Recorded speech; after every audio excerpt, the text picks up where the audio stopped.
Hello aspirants, welcome to AKSIAS academy daily current affairs. So ముందుగా నేను ఇచ్చినటువంటి క్వశ్చన్లో కనుక ఆన్సర్ చూస్తే ఈ క్రింది దేశాలతో వేటితో భారతదేశానికి ఫ్రీ ట్రేడ్ అగ్రిమెంట్ ఉంది. మనం ఆల్రెడీ ఫ్రీ ట్రేడ్ అగ్రిమెంట్ గురించి నేను చూసాం. Free trade partners of ASEAN. కాకపోతే ఆసియాన్ అంటే ఇక్కడ భారతదేశానికి ఆసియాన్లో మెంబర్షిప్ లేదు. ASEAN means association of south east Asian nations అనమాట. But which of the above are among free trade partners of ASEAN. ఆసియాన్తో ఎవరికి ఉంది ఫ్రీ ట్రేడ్ పార్ట్నర్షిప్ అంటే ఇక్కడ కనుక మీరు చూస్తే ఆస్ట్రేలియా, కెనడా ఎక్కడో దూరంగా ఉంటుంది కాబట్టి ఉండదు. చైనాకి ఉంటుంది.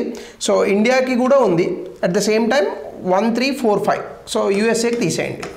So 1, 3, 4, 5. So answer is C. So before we go to the session, UPSC admissions atlagane group 1 and group 2 admissions for Telangana and Andhra Pradesh. In case if any of you are interested, please call to the below number. They'll give you all the details. Inka ee roju topic vachesi lungs of the earth అని అంటారు. Amazon forest బాగా దట్టమైనటువంటి అడవులు భూప్రపంచం మీద ఎక్కడైనా ఉన్నాయి అంటే tropical rain ఫారెస్ట్గా పేర్కొనేటటువంటి ఈ Amazon ఫారెస్ట్లోనే ఉన్నాయి. ఈ అమెజాన్ ఫారెస్ట్లు ఇప్పుడు పెరుగుతున్నాయట. ఎందుకంటే మీ అందరికీ తెలుసు global warming and green house gas ఎఫెక్ట్స్లో భాగంగా మొత్తం భూమి వాతావరణంలో ఉన్నటువంటి కార్బన్ డైఆక్సైడ్ అంటే CO2 అని అంటాం, ఇది బాగా పెరుగుతోంది. సో మీ అందరికీ తెలుసు మనుషులు లేదా మనలాంటి జీవాలు రెస్పిరేషన్ అంటే ఆక్సిజన్ని తీసుకొని కార్బన్ డైఆక్సైడ్ రిలీజ్ చేస్తాం. కానీ ఈ మొక్కలు, చెట్లు ఇవేవైతే ఉన్నాయో అవి ఫోటోసింథసిస్ చేస్తాయి.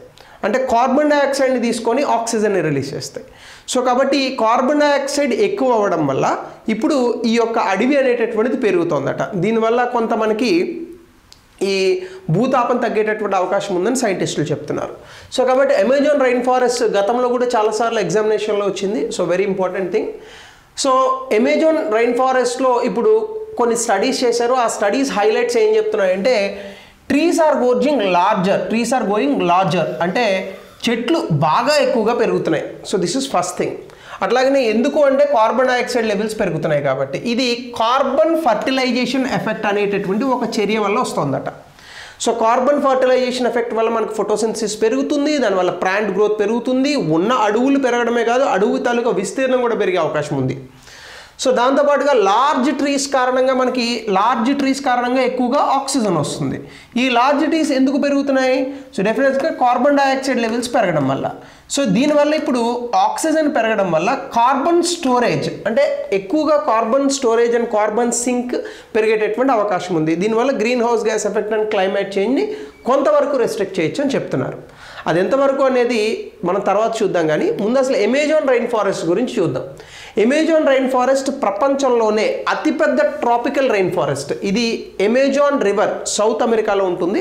సాధారణంగా ఒక 9 దేశాల వరకు అమెజాన్ రైన్ ఫారెస్ట్ చుట్టూ ఉంటాయి. బ్రెజిల్లోనే దాదాపుగా 60% అమెజాన్ ఫారెస్ట్లు ఉన్నాయి. సో కాబట్టి 9 నేషన్స్లో ఉన్న బ్రెజిల్లో 60% ఉంది, ఫాలోడ్ బై పెరు, దాని తర్వాత కొలంబియా అండ్ అదర్ కంట్రీస్ ఉన్నాయి, చిన్న చిన్న దేశాలు. Bolivia, Ecuador, Guyana, Suriname, Venezuela, French Guiana. So ఇట్లాంటి దేశాలు అనమాట. ఇవి సాధారణంగా మనం భూమిని కనుక తీసుకుంటే ఇది ఈక్వేటర్ 0 డిగ్రీ అని అనుకుంటాం కదా. సో అట్లాగనే tropic of cancer, tropic of capricorn 23.5 డిగ్రీస్లో వస్తాయి. సో ఇక్కడ మీరు కనుక చూస్తే 20 to 30 degrees tropical rain forest. So tropical areas అంటే ఈ ట్రాపికల్ ఏరియాస్లోనే మనకి ఈ రెయిన్ ఫారెస్ట్లు అనేటటువంటివి కనిపిస్తూ ఉంటాయి. అయితే ఉష్ణోగ్రత ఎంత ఉంటుందంటే 20 to 35 డిగ్రీస్ ఉష్ణోగ్రత ఉన్నటువంటి ప్రాంతాల్లో ఉంటుంది. సో దీనివల్ల ఈక్వటోరియల్ అండ్ ట్రాపికల్ రీజియన్స్లో ఉండడం వల్ల దీనికి రెయిన్ఫాల్ దాదాపుగా 200 సెంటీమీటర్స్ 200 సెంటీమీటర్స్ పైన రెయిన్ఫాల్ అనేటటువంటిది పడుతుంది. సో ఇవన్నీ ఉన్నటువంటి కారణం చేతనే అక్కడ చెట్లు చాలా దట్టంగా పెరుగుతాయి, అడవులు. సో అట్లానే కనుక మనం చూస్తే ఇది అమెజాన్ రైన్ ఫారెస్ట్. మీరు కనుక చూసుకుంటే చూడండి, నార్త్ అమెరికా స్టార్టింగ్ గియానా, సరినేమ్ దేశాల నుంచి ఆల్మోస్ట్ చివరిలో ఉన్నటువంటి బొలీవియా వరకు ఆల్మోస్ట్ సగం సౌత్ అమెరికాని ఇదే కవర్ చేస్తుంది. సో భారతదేశంతో విస్తీర్ణంతో పోల్చుకుంటే ఈ అడవే 2 రెట్లు ఉంటుంది భారతదేశానికన్నా. So it's very big forest. So అయితే మనం ఇంకొంచెం ఇంపార్టెన్స్లో కనుక వెళ్తే అమెజాన్ రైన్ ఫారెస్ట్లో దాదాపుగా ప్రపంచంలో భూమిపైన బ్రతికేటటువంటి జీవాలలో 20% ఆఫ్ ద ల్యాండ్ స్పీషీస్ ఉన్నాయి. అలాగే వైల్డ్ లైఫ్ స్పీషీస్లో 10% of the wild life species ఉన్నాయి. అట్లాగే వాటర్ సైకిల్ కనుక చూసుకుంటే అమెజాన్ రైన్ ఫారెస్ట్ల ద్వారా మనకి అట్మాస్ఫియర్లోకి వచ్చేటటువంటి వాటరే 20 బిలియన్ టన్స్ ఆఫ్ వాటర్ వస్తుందట. అట్లాగనే 150 నుంచి 200 బిలియన్ టన్నుల కార్బన్ డైఆక్సైడ్ని ఇవి స్టోర్ చేస్తాయి. అందుకే వీటిని లంగ్స్ ఆఫ్ ద ఎర్త్ అని పిలుస్తారు. లంగ్స్ ఆఫ్ ద ఎర్త్ అంటే భూమి ఊపిరితిత్తులుగా దీన్ని భావిస్తూ ఉంటారు. మనం స్మోక్ చేసి ఊపిరితిత్తులు పాడు చేసుకున్నట్టు మన ఫాసిల్ ఫ్యూయల్స్ ఎక్కువగా చేయడం వల్ల ఈ ఊపిరితిత్తులు మనం పాడు చేస్తున్నాం. సో అట్లానే మీరు చూస్తే కార్బన్ ఫర్టిలైజేషన్ ఎఫెక్ట్ అని ఉంది. So this is where the importance lies, especially examination కొరకు. ఇదేంటంటే హయ్యర్ కార్బన్ డైఆక్సైడ్ అట్మాస్ఫియర్లో ఉండడం వల్ల, అంటే భూతాపం ఎందుకు పెరుగుతుంది? కార్బన్ డైఆక్సైడ్ పెరగడం వల్ల పెరుగుతుంది.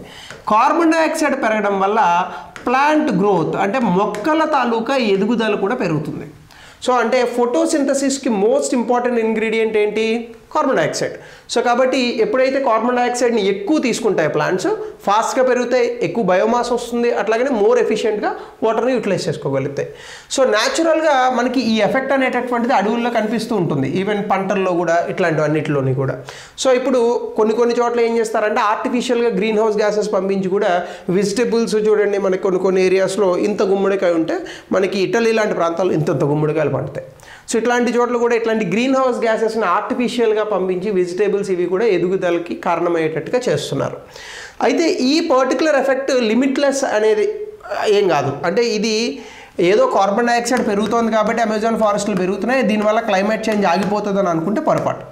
సో కార్బన్ డైఆక్సైడ్ పెరిగినా లాట్ ఆఫ్ అదర్ ఫ్యాక్టర్స్ ఉంటాయి. అంటే అక్కడ నీరు అవైలబుల్గా ఉండాలి, భూమిలో సారం ఉండాలి, సాయిల్ న్యూట్రియంట్స్ ఉండాలి, అలాగే టెంపరేచర్ ఉండాలి. వీటన్నిటి కారణంగానే మొక్కల పెరుగుదల, చెట్లు పెరుగుదల అనేటటువంటిది ఉంటుంది. అదర్వైజ్ ఇవి కనుక లేకపోతే మొత్తం ఉన్నటువంటి బెనిఫిట్స్ రివర్స్ అవుతాయి. సో కాబట్టి దీన్ని కార్బన్ ఫర్టిలైజేషన్ ఎఫెక్ట్ అని అంటారు. Very important thing for the exam.